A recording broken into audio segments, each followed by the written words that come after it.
Me fala também sobre Arboleda.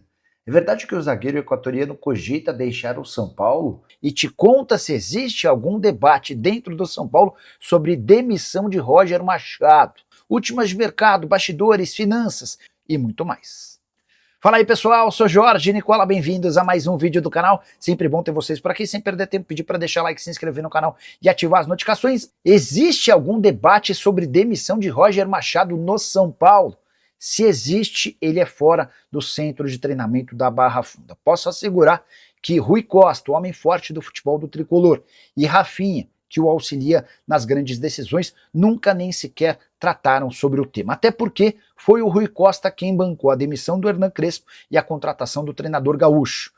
O Roger é alguém em quem o Rui Costa confia demais, a ponto de o Rui Costa, nos últimos dias, ter feito um enorme esforço para garantir a contratação do Arthur, jogador que pertence ao Botafogo e que era um pedido expresso do Roger Machado. O que dá para dizer que o Rui Costa vai fazer o possível e o impossível para que o Roger Machado supere a desconfiança e permaneça no clube, até porque, se essa pressão pela demissão do Roger aumentar, pode acabar sobrando também para o Rui Costa. Roger Machado que inicia com 2 vitórias, mas já vem de 3 partidas sem vencer. Derrotas para Palmeiras e Atlético Mineiro, além do empate contra o Internacional em Porto Alegre. Os próximos jogos do São Paulo, chatos. O São Paulo recebe nesse sábado o Cruzeiro em recuperação depois da estreia de Arthur Jorge. Depois, 2 partidas fora de casa. Primeiro contra o Boston River, no Uruguai, pela Sul-Americana. Depois contra o Vitória, Campeonato Brasileiro, em Salvador. O que dá para dizer é que hoje não há debate interno sobre a demissão do Roger. Mas se os resultados não vierem, a pressão externa certamente vai chegar ao CT da Barra Funda. E Roger Machado precisa obrigatoriamente de resultados para sobreviver. E digo mesmo em relação ao Rui Costa. E essa história de que Arboleda cogita deixar o São Paulo, informação que surgiu nas redes sociais. Antes de gravar esse vídeo, consultei uma pessoa do São Paulo que garante que o tricolor ainda não foi procurado pelo Arboleda, mas dá para imaginar que de fato o equatoriano está chateado. É que desde que chegou ao tricolor, o Arboleda sempre foi titular absoluto, e essa temporada a situação é bem diferente. Ele só foi titular em 8 dos 19 jogos do São Paulo. Teve 2 partidas contra a Chapecoense e Red Bull Bragantino que ele jogou um único minuto, e em 3 outras partidas ele nem sequer saiu do banco de reservas. Diante desse cenário, com contrato até dezembro de 2027, eu não descartaria que, seguindo como reserva, o Arboleda procure clube. Atleta que já foi, inclusive, procurado por outros times como o Grêmio na temporada passada. É só importante registrar que quando o São Paulo renovou o contrato do Arboleda até dezembro do ano que vem, o tricolor fez uma baita boa ação para o atleta. Cheguei a contar para vocês de maneira exclusiva que o Arboleda tinha dívidas no mercado que superavam os 5 milhões de reais. Na verdade, as dívidas eram de 7 milhões de reais.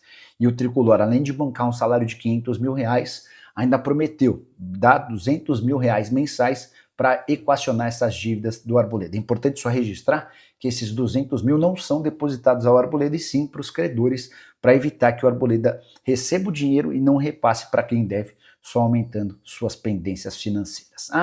Outro detalhe importante. Arboleda hoje com 34 anos de idade.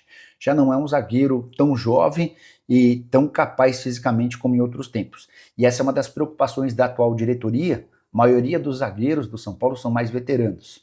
Tolói 35 anos, Arboleda 34, Dória 31, Alan Franco e Sabino fazem 30 nessa temporada. E você, o que pensa sobre Arboleda e os zagueiros do São Paulo? Já usa o espaço para comentário. Só não esquece de deixar like e se inscrever no canal. E a filha de Arrim Assis acaba de arranjar mais uma confusão para o seu pai, o presidente do São Paulo.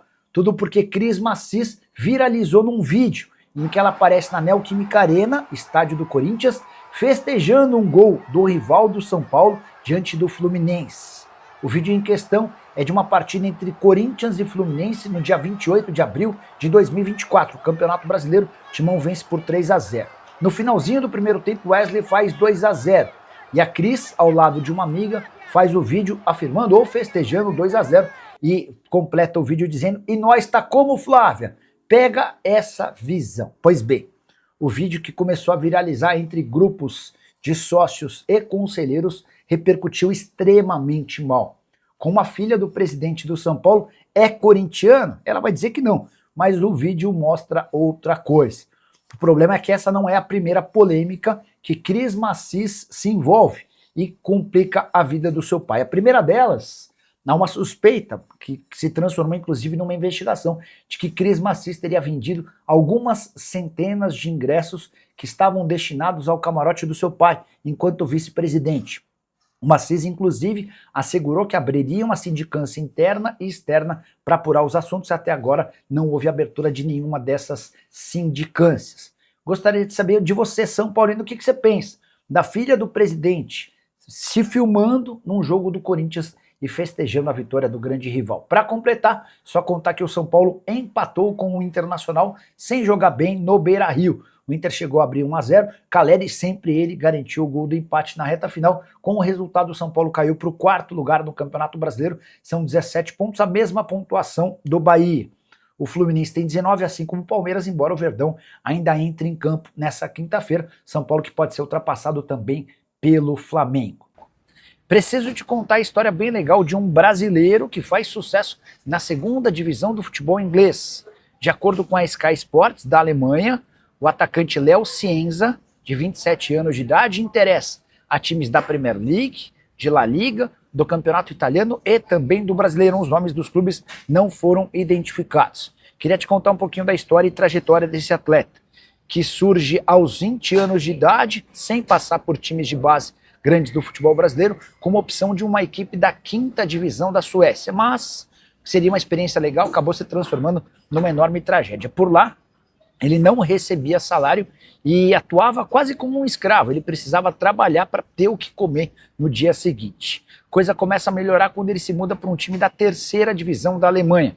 Não poderia ter feito melhor escolha. O Léo Cienza acaba por se tornar o craque do campeonato, do time que foi campeão alemão e subiu para a 2ª divisão. Detalhe, essa equipe chamada 1 entrou para a 3ª divisão apenas para não cair e conseguiu acesso para a 2ª divisão. A partir daí o passo seguinte foi ser negociado com o Heidenheim, que disputava a 1ª divisão, e foi do Léo Cienza o gol que impediu que o Heidenheim caísse para a 2ª divisão. Super valorizado na Bundesliga, ele acabou sendo comprado para essa temporada pelo Southampton, que disputa a 2ª divisão. O atacante, de 27 anos de idade, que joga pela direita e pela esquerda, vive um momento bem legal com a camisa do Southampton. E detalhe importante, os 50 milhões de reais que o Southampton gastou para comprar o do Heidenheim se transformaram na maior venda da história do clube alemão. Fala, turma, beleza? Chegando aqui com aquele giro de notícias do São Paulo neste sábado. Peço humildemente para você dar o like nesse vídeo, se inscreva no canal, ativa aí o sino das notificações para ficar sempre atualizado sobre tudo que está sendo falado, especulado, noticiado, informado e noticiado no dia dos bastidores do maior clube do Brasil. Claro que eu falo de São Paulo. Um grande abraço para você, não sei para mais, até o próximo vídeo.